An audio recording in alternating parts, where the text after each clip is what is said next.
بسم اللہ الرحمن الرحیم۔ میں پروفیسر ڈاکٹر ثناء اللہ بھٹو آپ سے مخاطب ہوں۔ آج میں ایک اہم مسئلے پر گفتگو کروں گا،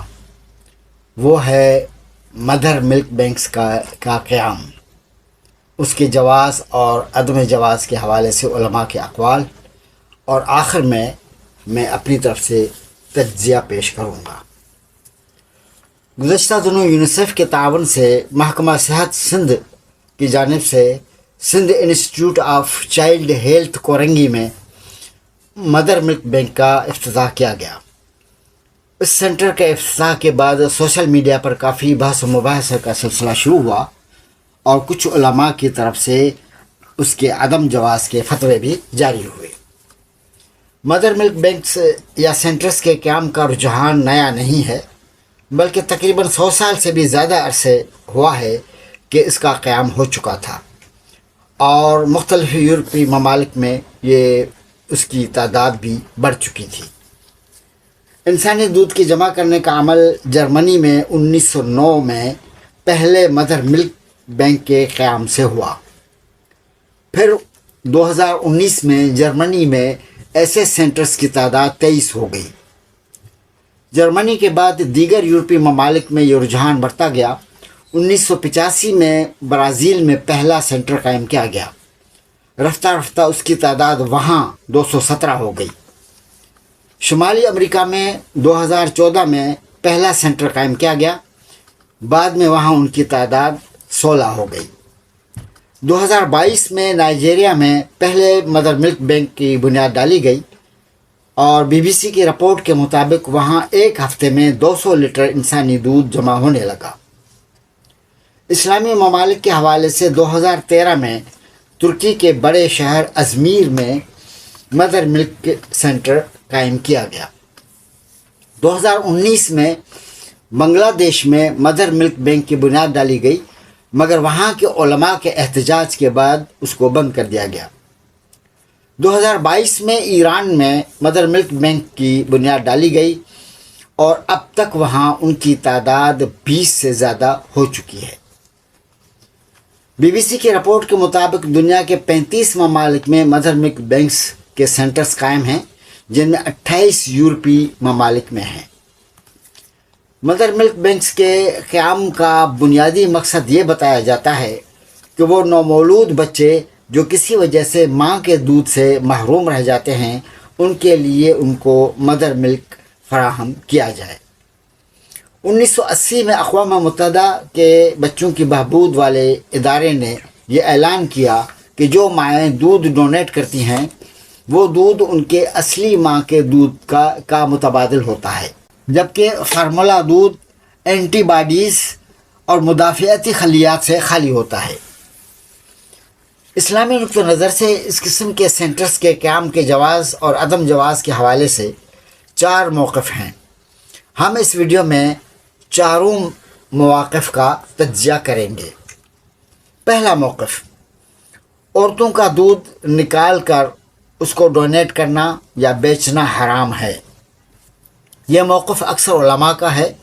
خاص طور پر سعودی عرب کے بڑے شیخ اور فقیہ محمد بن صالح العثیمین،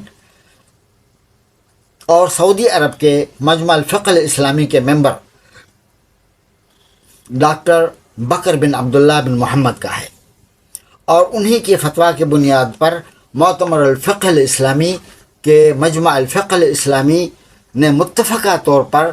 عدم جواز کا فتویٰ جاری کیا، اور عدم جواز کے لیے ان کے دلائل کا خلاصہ یہ ہے۔ پہلی دلیل،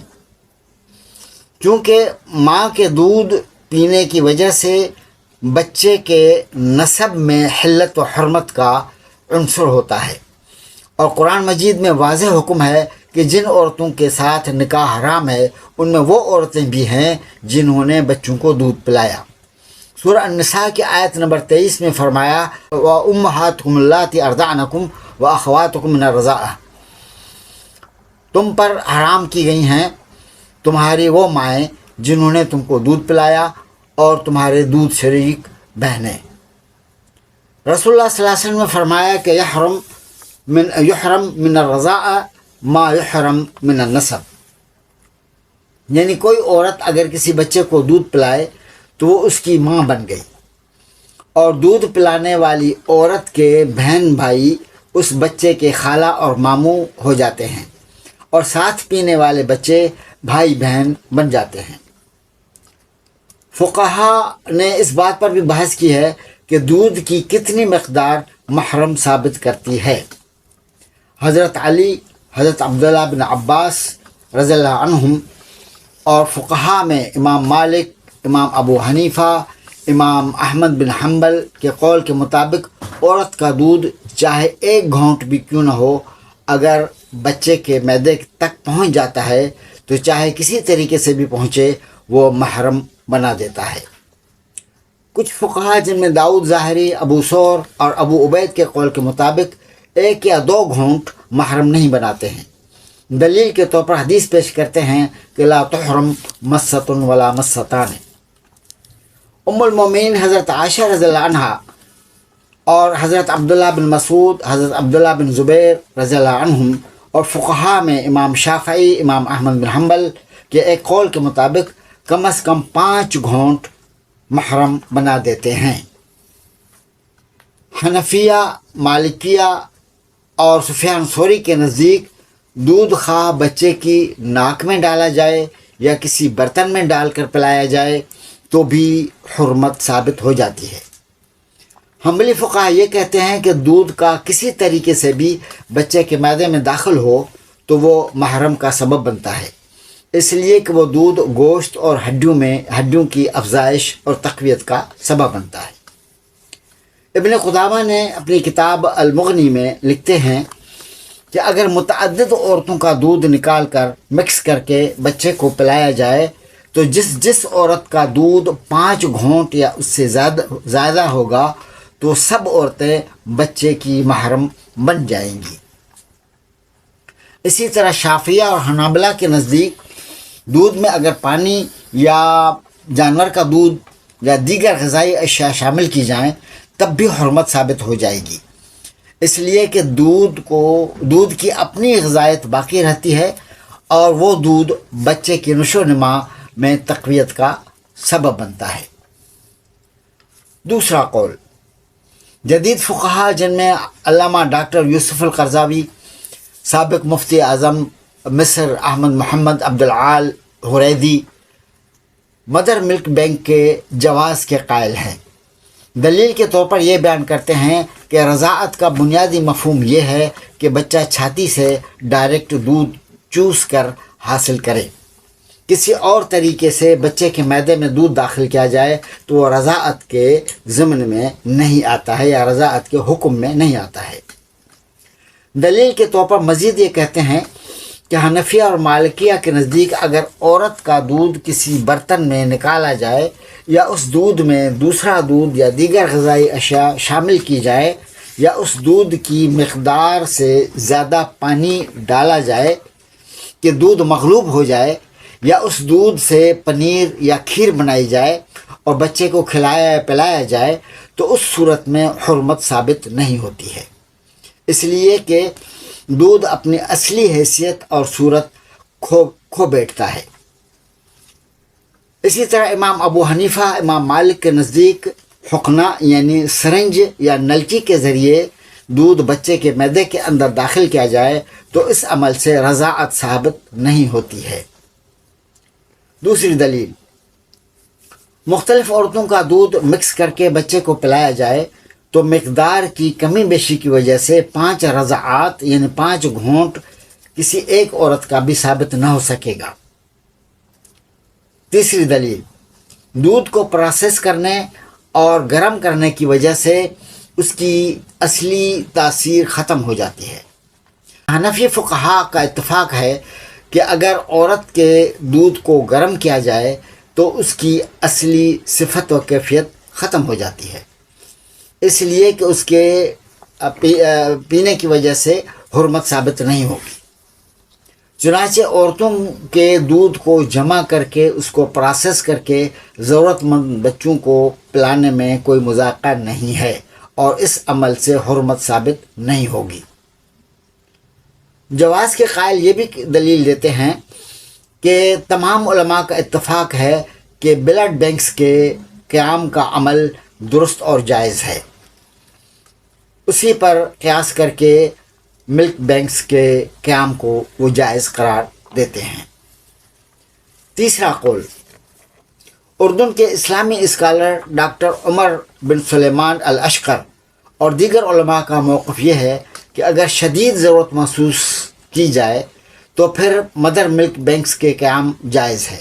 مگر شرط یہ ہے کہ جس بھی خاتون کا دودھ لیا جائے اس کو الگ بوتل میں محفوظ کیا جائے اور اس بوتل پر اس عورت کا ڈیٹا بھی درج کیا جائے تاکہ پینے والے بچے کے لیے اس عورت کا محرم ہونا تعین ہو سکے۔ چوتھی رائے، جامع ازہر کے بڑے علماء میں سے ڈاکٹر عبدالعزیز عیسیٰ جو مدینہ یونیورسٹی کے مجلس شورا کے رکن رہے ہیں،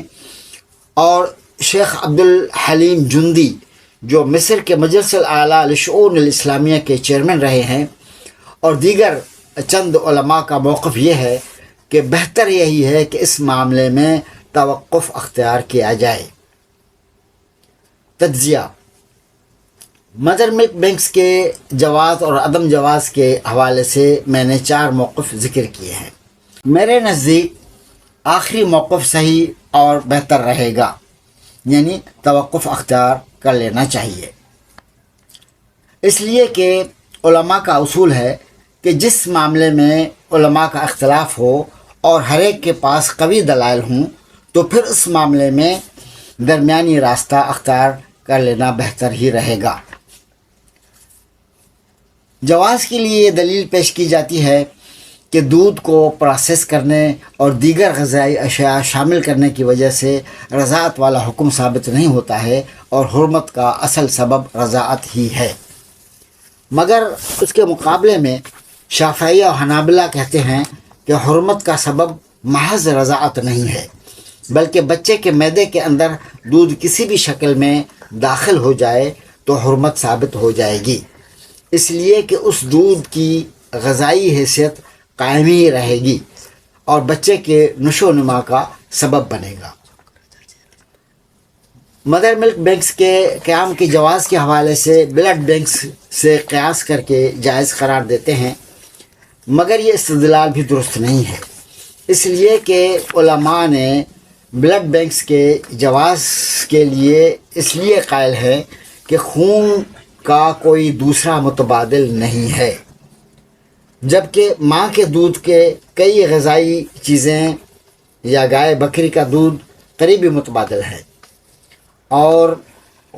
دیہی علاقوں میں کمزور بچوں کو فارمولہ دودھ کے بجائے گائے بکری کا بھی دودھ پلایا جاتا ہے۔ مدر ملک بینکس کی حوصلہ افزائی سے کچھ اور منفی اثرات بھی پڑ سکتے ہیں، مثلا عورتوں کے دودھ کی تجارت شروع ہو جائے گی، اسی طرح کاروبار کا دروازہ کھل جائے گا، غریب عورتیں پیسوں کے حصول کے لیے اپنا دودھ بیچنا شروع ہو جائیں گی اور اپنے حقیقی بچوں کو دودھ کم پلائیں گی یا نہیں پلائیں گی، یا صرف فارمولہ دودھ پر ہی بچوں کو پالیں گی۔ اسی طرح فیشن والی عورتوں میں چھاتی سے دودھ نہ پلانے کے رجحان کو تقویت ملے گی۔ کچھ عورتیں متعدد بیماریوں میں مبتلا ہوتی ہیں، خاص طور پر چھاتی کا کینسر، تپ دق اور جگر کی بیماریاں۔ ایسی عورتوں کے دودھ پینے سے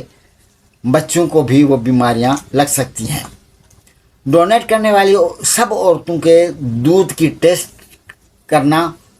اور دودھ کو جراثیم سے پاک کرنے والا پروسیس دقت آمیز اور زیادہ مہنگا پڑے گا۔ بہتر یہی ہے کہ زیادہ زور اور توجہ متبادل دودھ کی طرف